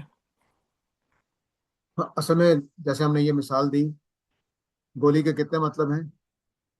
میں نے یہاں ایک 3 لکھے ہیں، اس کے 7 8 مطلب ہیں. کینچے اس میں آتے ہیں. سائیکل کے ایکسل میں جو گولی ڈلتی ہے وہ بھی گولی ہوتی وہ ہے. بھی آتے ہیں. ہر گول طرح کی چیز گولی ہے. ٹھیک ہے. گولی کے 8 مطلب ہیں، لیکن اس جملے میں کیا مطلب ہے؟ ایک رہ جائے گا. ایک تعویل واحد پہ آ گئے. کلام خود تعویل واحد پہ لے کر جاتا ہے. جو لوگ قرآن کو پورے کو نہیں لے کر چلتے وہ 2 3 تعویلیں کر سکتے ہیں. قرآن کو آیت کو آئسولیشن میں لے لیں، اس جملے کو آئسولیشن میں لے لیں، آپ کہیں گے 8 جملے، گولی کے 8 مطلب ہیں تو 8 مطلب ہو سکتے ہیں. بس ہمارا اصول یہ ہے کہ ہم کلام جہاں پہ ہے وہیں رکھ کر دیکھتے ہیں، تو اس لیے تعویل واحد پہ چلے جاتے ہیں. غلطی اب بھی لگ سکتی ہے کیونکہ انسان ہیں ہم، غور کرتے ہوئے غلطی لگتی ہے، لیکن نظم کلام پورے کو لے کر چلیں گے، اس کے کانٹیکسٹ کو دیکھیں گے، آگے پیچھے کو دیکھیں گے، تو لازماً ایک مطلب پر پہنچیں گے. پھر 2 مطلب تبھی ہو سکتے ہیں کہ ہمیں کسی لفظ کا مطلب نہیں پتا تو ہم جملہ سمجھ نہیں سکے، ورنہ ایک ہی مطلب ہوگا. رہ گیا یہ محدود کرنا، تو یہ محدود کرنا نہیں ہے، یہ اصل معنی تک پہنچنا ہے. اصل معنی پانے کے بعد معنی کی لیئرز ہوتی ہیں. میں ایک مثال دیا کرتا ہوں. قرآن بھی کہتا ہے لا الہ الا اللہ. ہمارے لیے اس کا کیا مطلب ہے؟ کہ اللہ کے سوا کوئی معبود نہیں ہے. لیکن ایک ہندو کے لیے جو دیوی دیوتاؤں کو مانتا ہے اس کے لیے کیا مطلب ہے؟ اس کے لیے یہ مطلب ہے کہ دیوی دیوتا خدا نہیں ہے، صحیح۔ ہم سے زیادہ مطلب اس کے پاس آ گیا۔ ہمارے لیے صرف یہ مطلب تھا کہ اللہ ہی الہ ہے، ان کے لیے ایک مطلب یہ ہوگا کہ ہاں اللہ تو الہ ہے، دوسرا مطلب یہ ہوگا کہ میں جن کو خدا مان رہا ہوں وہ خدا نہیں ہے۔ اس لیے جملہ سنتے ہی قریش ناراض ہوئے۔ ہم، میں آپ ناراض نہیں ہوتے ہیں کیونکہ ہم کسی اور کو خدا نہیں مانتے۔ تو اس طرح سے جو جملہ ہوتا ہے وہ اپنے شیڈز رکھتا ہے، لسنر یا جو ریڈر ہے اس کے لحاظ سے اس کے اندر بہت سارے شیڈز آتے ہیں، لیکن بنیادی معنی ایک رہے گا۔ اس کا مطلب یہی ہے کہ اللہ کے سوا کوئی خدا نہیں بس۔ لیکن اس کی چوٹ کہاں کہاں پڑنی ہے، اس کے شیڈز کیا کہیں، وہ کبھی محدود نہیں ہوتے، نہ ہو سکتے ہیں۔ ہم۔ کسی اور ساتھی کا اگر سوال ہے تو پلیز فرینکلی جو بھی سوال ہے اوپن لکھ کریں، کسی بھی پہلو سے۔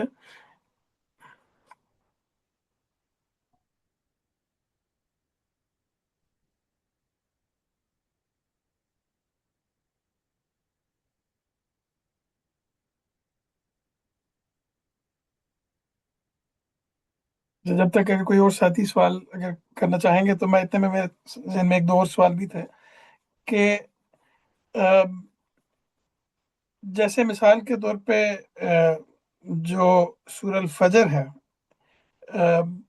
اس میں جو یہ بات ہے کہ وہاں پہ چونکہ یہ ذکر نہیں کیا گیا کہ 10 راتیں کون سی ہیں، اور اس کے علاوہ بھی یہ ذکر نہیں کیا گیا کہ آگے بھی جو بات ہے مثبت اور طاق جو بات ہے، تو وہاں پہ اب جب ایک روایت مل گئی ہے تو پھر بھی اس میں اپنے لحاظ سے جیسے آپ نے بتایا کہ عربیت کے لحاظ سے یا نظم کلام کے لحاظ سے تفسیر جو ہے اس کی پھر کیا اہمیت ہے؟ ایک روایت ہے مثال کے طور پہ وہاں پہ کچھ بتا رہی ہے، وہ اس سے زیادہ لنکڈ ہے، تو پھر کیا بہتر نہیں کہ ایک ایگزسٹنگ نالج کو لے لیا جائے؟ جتنی باتیں روایتوں میں آئی ہیں ان میں سے 70-80% کو قرآن قبول کرتا ہے۔ میرا تجربہ یہی ہے کہ 70-80% باتوں کو قرآن قبول کرتا ہے، یعنی قرآن کے الفاظ اس کی تائید کر رہے ہوتے ہیں۔ لیکن جو 30% چیزیں ہیں ان میں، وہ اگرچہ ہمیں بہت قریب لگ رہی ہوتی ہیں لفظوں کی، لیکن وہ قرآن کے مضمون کو خراب کرتی ہیں، وہ پھر نہیں مانی جائیں گی، خواہ وہ کسی آیت کے ساتھ بالکل جڑی ہوئی محسوس ہو رہی ہوں کہ ہاں یار یہ تو بات بالکل ویسی ہے، لیکن وہ پورے مضمون کو قبول کرنے میں رکاوٹ بنتی ہے، تو اس کو نہیں مانا جا سکتا کیونکہ وہ پورے مضمون کو خراب کر رہے ہیں۔ ہاں البتہ یہ ہوتا ہے کہ بعض صحابہ یہ کرتے تھے کہ بات کو سمجھانے کے لیے کہہ دیتے تھے کہ بھئی اس طرح کے موقع پر یہ اتری، اور اگر آپ نے میری بات پر اطمینان نہ ہو تو شان نزول آیتوں کا نکال کر دیکھیں، 4 صحابہ ہیں تو 4 شان نزول ہیں، 5 صحابہ ہیں تو 5 شان نزول ہیں۔ کیوں؟ کیونکہ وہ صرف بات کو سمجھانے کے لیے بیان کر رہے تھے کہ اس طرح کے موقع پر نازل ہوئی، یہ نہیں کہہ رہے ہوتے تھے کہ یہ واقعتاً اس سے متعلق ہے، وہ ادنا سا تعلق بتانے کے لیے یہ کر رہے ہوتے ہیں۔ تو ایک آیت کی 4-5 شان نزول تو نہیں ہو سکتی، ناممکن سی بات ہے۔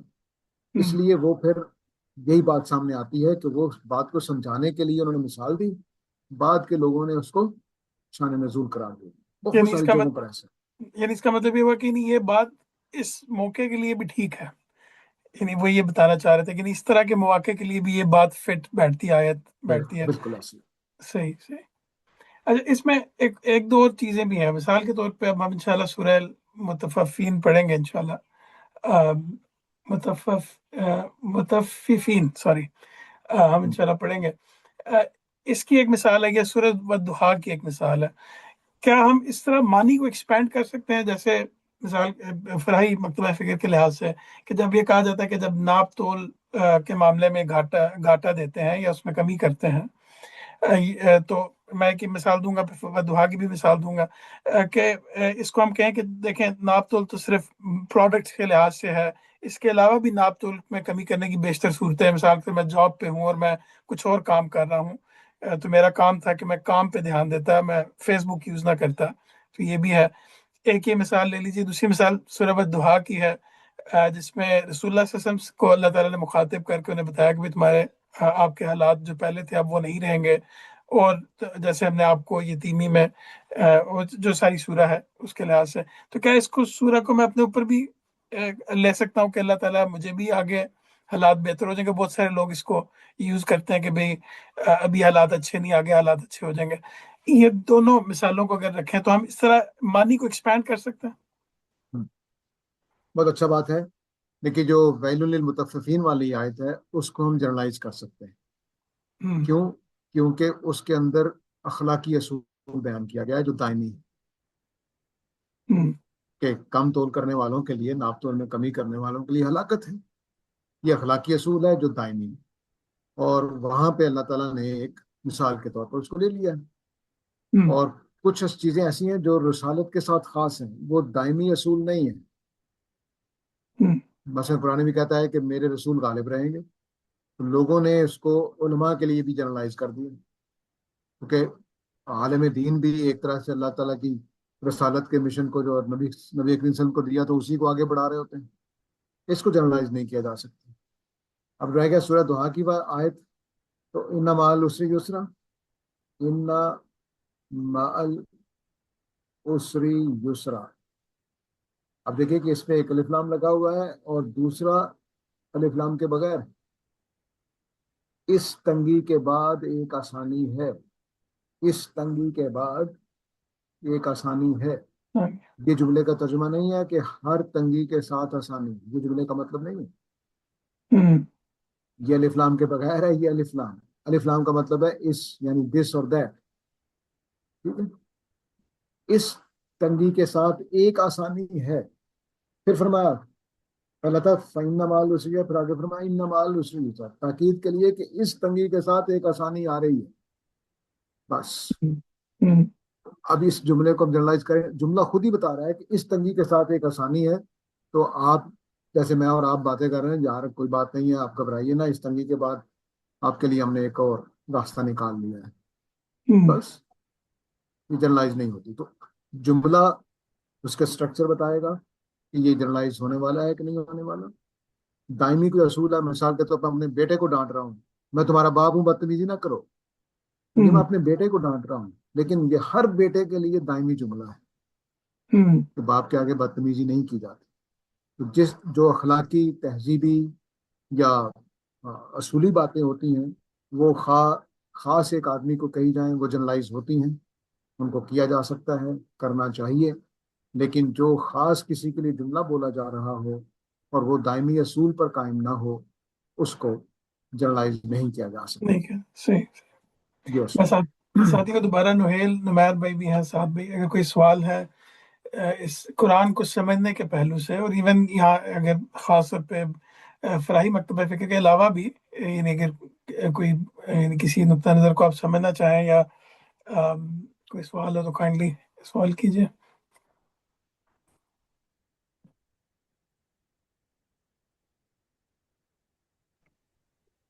اچھا، میرے بس ایک چھوٹا سا ایک سوال تھا سورۃ الفیل کو لے کے۔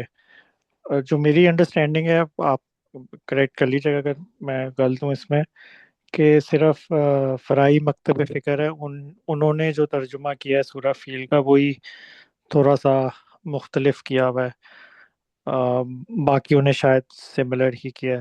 تو اگر اس کا تھوڑا سا مختصر آپ تھوڑا سا بتا دیں کہ قرآن کو سمجھنے کی روشنی میں کہ یہ کس طرح ڈرائیو ہوا، کہ اس کا تھوڑا سا ڈفرینٹ ترجمہ ہے۔ Thank you. یہ بہت اچھی بات ہے۔ دیکھیے جو سورہ فیل ہے اس میں مولانا فراہی نے ہی یہ ہمیں بتایا کہ اس کا ان کے سامنے قرآن مجید کا پورا جو تھا۔ اب ایک چیز ہوتی ہے کہ آپ کریں کہ موقع محل سے بات کو سمجھیں۔ مولانا فرائی کا ایک اصول یہ بھی تھا، اور اس کو سارے ہی مانتے ہیں، امت پوری کی پوری مانتی ہے، کہ قرآن مجید کے تمام جو مضامین ہیں ان کے مطابق ہونا چاہیے۔ اس کو آیت کی کوئی ایسی تعویل نہیں کی جا سکتی یا اس کے معنی نہیں سمجھے جا سکتے جو قرآن کے کسی بنائے ہوئے اصول کو بھی توڑ رہی ہو، کسی قرآن کی دوسری آیت کو توڑ رہی ہو۔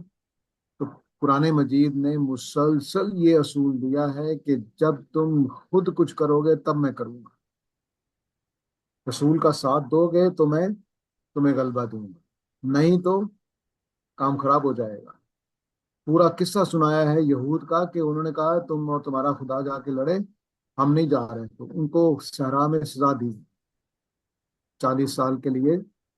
ان کو کہا ہے کہ یتیہون فی الارض، وہ 40 سال کے لیے زمین میں دھکے کھائیں گے تاکہ ان کی یہ نسل مر جائے اور اگلی نسل جوان ہو جائے۔ اب جو قصہ یہ سنایا جا رہا ہے وہ قرآن کے اس اصول کے خلاف ہے۔ تو ایک تو یہ ان کے سامنے تھا، دوسرا وہی لفظ کی حاکمیت۔ ترمی کا لفظ جو ہے یہ اس تفسیر کو قبول نہیں کرتا، جس طرح غصہ نحوہ کا جملہ تو قبول لفظ کے اندر معنی تھے لیکن کلام قبول نہیں کر رہا تھا، جہاں لفظ قبول نہیں کر رہا۔ رمی کا مطلب وہی ہوتا ہے جو ترمی کا مطلب وہی ہوتا ہے جو رمی میں ہوتا ہے حج کے موقع پر جو ہم رمی کرتے ہیں۔ اس کے لیے اوپر سے کوئی پرندہ گزر رہا ہو اور اس کے پنجے میں کوئی پتھر ہو اور وہ پتھر چھوڑ دے تو جو گرے گا اس کے لیے رمی کا لفظ نہیں بولا جاتا۔ عربی زبان خالی ہے کہ ڈراپ کرنے کے لیے رمی کا لفظ بولا جائے، اس کے لیے ساکت کا لفظ ہے۔ قرآن میں بیان بھی کیا ہے کہ آسمان کا ٹکڑا نیچے گر جائے۔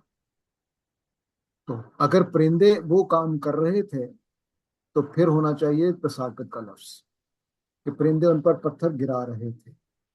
ترمی میں تو ایسے پھینکا جاتا ہے جیسے تھرو کرنا کہتے ہیں، اب پرندے کے ایسے گرانے کو تھرو کرنا نہیں کہیں گے۔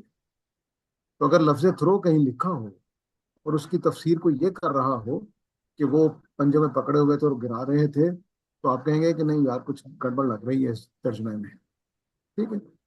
یہی گڑبڑ مولانا فراہی نے ترمی کے اندر محسوس کی، ٹھیک ہے۔ تو انہوں نے کہا کہ رمی تو یہ ہونا چاہیے کہ ادھر سے پتھر پھینکا جائے اور ادھر جا کے گرے، ایسے جا کے لگے اس کو، یہ تھرو ہونا چاہیے۔ یہ جو ہے یہ تساکت یا اطلاق ہے۔ اطلاق کا لفظ بھی یعنی اگر جہاز بم پھینکا تو اس کے لیے اطلاق کا لفظ بولا ہے، اس نے بم آزاد کر دیا، چھوڑ دیا۔ تو بم چھوڑنا یا بم مارنا اس کے لیے اطلاق کا لفظ استعمال ہوا۔ اب رمی کا لفظ جو ہے وہ قبول نہیں کر رہا۔ اب مولانا فرائی نے کیا کیا کہ وہ ظاہر ہے پوری تحقیق کرتے ہیں، ان کے ذہن میں کھٹک پیدا ہو گئی کہ یہ تو معاملہ گڑبڑ ہے، ترمی اس تفسیر کو قبول نہیں کر رہا اور وہ اصول بھی ٹکرا رہا ہے جو قرآن کہتا ہے کہ نہیں جدوجہد کرو گے تو میں ساتھ دوں گا، نہیں تو نہیں دوں گا۔ یعنی اس نے خانہ کعبہ کئی دفعہ گرایا گیا ہے، خود صحابہ کے زمانے میں گرایا گیا ہے، کوئی ابابیل نہیں آئے، امالکا حجر اسود اٹھا کر لے گئے، کوئی آسمان سے پتھر نہیں گرے۔ یہ تاریخ بھی ہمارے سامنے ہے۔ اس وقت کیا ہوا تھا؟ اب یا تو اس اصول کے مطابق عربوں نے جدوجہد کی جو اللہ نے بیان کیا، یا یہ کہانی غلط ہے۔ چنانچہ انہوں نے جب تحقیقات شروع کی تو ان پر باتیں واضح ہونی شروع ہو گئی کہ دراصل یہ عربوں ہی نے کچھ انتظام کیا تھا۔ ان کا کی جو لفظ ہے جس پر وہ بنیاد رکھ رہے ہیں اپنی، وہ ترمی کا لفظ ہے کہ یہ اس حرکت کے لیے آتا ہے، تھرو کرنے کے معنی میں آتا ہے، یہ گرانے کے معنی میں نہیں آتا۔ اب ایک تابعی ہیں، وہ ہم جو تفسیر معصور ہے، ایک تابعی نے کہا کہ یہ تو ترمی کا لفظ قبول نہیں کر رہا ہے اس کو۔ وہ بہت بعد کے آدمی ہیں، یعنی عمر بن عبدالعزیز کے بعد کے آدمی ہیں یا شاید ان کا زمانہ آخری۔ انہوں نے کہا کہ غالباً یہ ہوا ہوگا کہ ادھر پرندوں نے پتھر گرائے اور ادھر سے ایک آندھی چلی، اس نے رمی والی شکل پیدا کر دی، پتھر گرا، ہوا نے اس کو اٹھا کے رمی والا بنا دیا اور جا کے ان کے ہاتھیوں کو لگ گیا۔ لیکن جو اولین کہانی تھی اس میں یہ بات نہیں تھی، یہ بات میں انہوں نے ترمی کے لفظ کا تقاضا پورا کرنے کے لیے کی۔ لیکن اگر یہ ہو رہا تھا تو پرندے پھر بھی ترمی نہیں کر رہے تھے، ہوا ترمی کر رہی تھی، پھر بھی یہ جملہ غلط اس بات کے لیے۔ تو پھر بھی آپ تیرن کو اس کا فائل نہیں بنا سکتے کیونکہ ہوا رمی کر رہی تھی، پرندے گرا رہے تھے اور ہوا رمی کر رہی تھی، اگر مانا جائے تو یہ وہ تفسیر ایک کرنے کی کوشش کی گئی تو مولانا کے ہاں دونوں ہی قابل قبول نہیں تھی، کیونکہ اس کے لیے تیر فائل نہیں بن سکتی۔ راج ترمی کا مطلب دو ہے، وہ مؤنث چیزیں رمی کر رہی تھی اور تم رمی کر رہے تھے، یعنی وہ مؤنث مار رہی تھی اور تم مار رہے تھے۔ یہ دو ترجمے اس کے ممکن ہیں۔ انہوں نے اس کو ترجیح دے دی کہ جو علم ترا کیف میں ترا ہے وہی ترمیم کا فائل ہے۔ کیا تم نے نہیں دیکھا کہ تم مار رہے تھے؟ یہ انہوں نے کیا ہے لفظ رمی کی وجہ سے اور قرآن کے اس اصول کی وجہ سے، اور پورے قرآن میں اس کی کوئی خلاف ورزی نہیں ہے، پوری تاریخ میں اس کی کوئی خلاف ورزی نہیں ہے۔ اور خانہ کعبہ کے ساتھ قریش سے پہلے خانہ کعبہ کا سب کچھ اٹھا کر لے گئے تھے، تو صرف ابرہہ کے ساتھ کیوں ایسا ہوا؟ تو اب انہوں نے جب ان کی ساری چیزیں نکال کر پڑھا تو ان کو یہ پتہ چلا کہ عبد المطلب نے ایک جنگی چال چلی، وہ ابرہہ کے پاس چلے گئے، انہوں نے جا کر کہا کہ بھئی وہ اللہ کا گھر ہے، وہ لڑے گا، تو میرے اونٹ تو دے دو۔ یہ تاثر دینے کے لیے ایک راستہ کھلا ہے، اور خود انہوں نے ایک تیاری کی اور اس پہاڑ پہ چڑھ کے کھڑے ہو گئے جس پہاڑ کے دامن میں سے گزر کے آنا تھا، اوپر سے انہوں نے پتھر لڑکا دیے، وہ سارے کچھ لے گئے۔ اب اللہ نے کیا کیا؟ اللہ نے کیا کیا کہ ان کے ساتھ ایک اپنا لشکر بھیجا۔ وہ لشکر تھا، ایک شاعر نے بیان کیا ہے کہ اللہ کا لشکر آیا بین حاسب و صافن، حاسب اور صاف یہ آندھیوں کے نام دیر کرا، اور رہ گیا پرندوں کا آنا، تو یہ انجام پہلے بیان کیا ہے کہ کیا تیرے رب نے ان کو ناکام نہیں کر دیا اور ان کو پرندوں کی خوراک نہیں بنا دیا؟ تم نے کیا کیا؟ تو تم نے تو پتھروں کا تھوڑا سا انتظام کیا تھا، باقی ہم نے کام کیا تھا۔ یہ پوری تفسیر انہوں نے کر دی۔ اور یہ جو حاسب اور صاف ہے، اس میں اب پرندے کیوں آتے ہیں؟ بڑی جنگوں کا جب بھی ذکر ہوا ہے پرانے زمانے میں تو آپ اس کو اٹھا کر دیکھ لیجئے کہ بلکہ عربوں کے ہاں یہ ذہن تھا کہ جس لشکر کے ساتھ، یعنی دشمن کا لشکر بھی آ رہا ہے، ہمارا بھی جا رہا ہے، تو جس لشکر کے ساتھ چڑیاں، گوشت خور چڑیاں آ جائیں، کوے، چیلیں، گوشت کھانے والی، تو اس کا مطلب ہے کہ وہ فاتح ہوگا، اور وہاں جو لاشیں گریں گی ان کا خون اور گوشت کھانے کے لیے پرندے پہنچ جائیں۔ یہ وارسل علیہم طیر نوابیل کا مطلب یہ ہے، اور یہ تاریخی طور پر معلوم معروف بات ہے، کوئی اجنبی بات نہیں کہ پرندے آتے ہیں، مطلب یہ کہ ان کو کھانے کے لیے پرندے آئے، بس صفایا کر دیا اللہ تعالیٰ نے۔ تو یہ ان کی عربوں کے محاورے کے مطابق شکست کا بیان ہے کہ ان پر پرندے آ گئے، یعنی جس لشکر کے ساتھ پرندے آئیں گے وہ فاتح ہے، جس کو کھائیں گے وہ مفتوح ہے، اسی کو بیان کیا۔ یہ ان کی تفسیر ہے، باقی حقیقت اللہ تعالیٰ جانتے ہیں، لیکن جو لفظ لکھے ہوئے ہیں تو ترمی کا لفظ نہ اس تفسیر کو قبول کرتا ہے جو پرندوں کے گرانے والی ہے، نہ اس تفسیر کو قبول کرتا ہے کیونکہ فائل پرندے بنیں گے، اگر بنیں گے تو رمی کرنے کا فائل یا ہوا ہے یا قریش مکہ ہے، بس۔ تو یہ وہ بات ہے۔ جزاک اللہ سر۔ آخری ایک سوال جو ہمارے قرآن سیشنز ہوتے ہیں اس میں یہ طریقہ ہم رکھتے ہیں کہ اسٹڈی سرکل، سوری، کہ ہم تیار کر لیتے ہیں سلائیڈز میں سورہ بے سورہ چل رہے ہیں، آخری حصے کو ابھی تک ہم پڑھ رہے ہیں، ہم اس میں ٹائم لیتے ہیں جتنا ہم ٹائم لے سکیں۔ اس میں میں کرتا ہوں کہ مولانا اصلاحی کی تفسیر تدبر قرآن سے، جاوید صاحب کی تفسیر سے بھی، اور اس کے علاوہ مولانا مودودی اور جو مولانا تقی عثمانی ہیں ان کی بھی تفسیر یا ان کے جو ان کا نقطہ نظر ہوتا ہے وہ بھی میں وہاں رکھ دیتا ہوں۔ بنیادی مقصد اگین ہمارا علمی سے زیادہ تذکیر کا پہلو ہے کہ ہم علمی نہیں چیزیں جو اختلاف کی چیزیں ہیں ان کے بجائے ہم اپنی تذکیر یاد دہانی کے لیے قرآن پاک کو مل کے پڑھیں، اور الحمدللہ ہم لوگ تقریباً 6-8 سال سے اب یہ پڑھ رہے ہیں۔ تو آپ کو لگتا ہے کہ یہ طریقہ ٹھیک ہے اس میں کوئی بہتری کیسے لے کے آئی جا سکتی ہے؟ آپ کیا سمجھتے ہیں؟ کیونکہ ہم جو سب ساتھی ہیں اس میں ڈفرینٹ سمجھے لیول کے اور انٹرسٹ کے لوگ ہیں. یہ بہت اچھا طریقہ ہے. ظاہر ہے کہ ایک آدمی گاندھی صاحب پڑھا رہے ہوں گے تو ظاہر ہے کہ اور سٹائل ہوگا، لیکن آپ لوگوں نے جو اچھا اسٹڈی سرکل بنایا ہے اس میں تو یہ طریقہ چلنا چاہیے. اور کسی بھی عالم دین کے ساتھ کوئی نفرت نہیں ہے، کوئی ان کی تحقیر نہیں ہے، سب کو پڑھنا چاہیے. اور جس بات پہ دل ٹھک جائے بس اللہ تعالیٰ قبول کرنے والا ہے. اور یہ یاد دہانی ہی قرآن کا اصل کام ہے جو حاصل کرنی چاہیے. البتہ جو بصیرت وہ دینا چاہتا ہے اس بصیرت کو اپنا دماغ کا، اپنے عمل کا حصہ بنانا چاہیے. بہت اچھا طریقہ ہے، اس میں بہتری کی کوئی گنجائش نہیں ہے.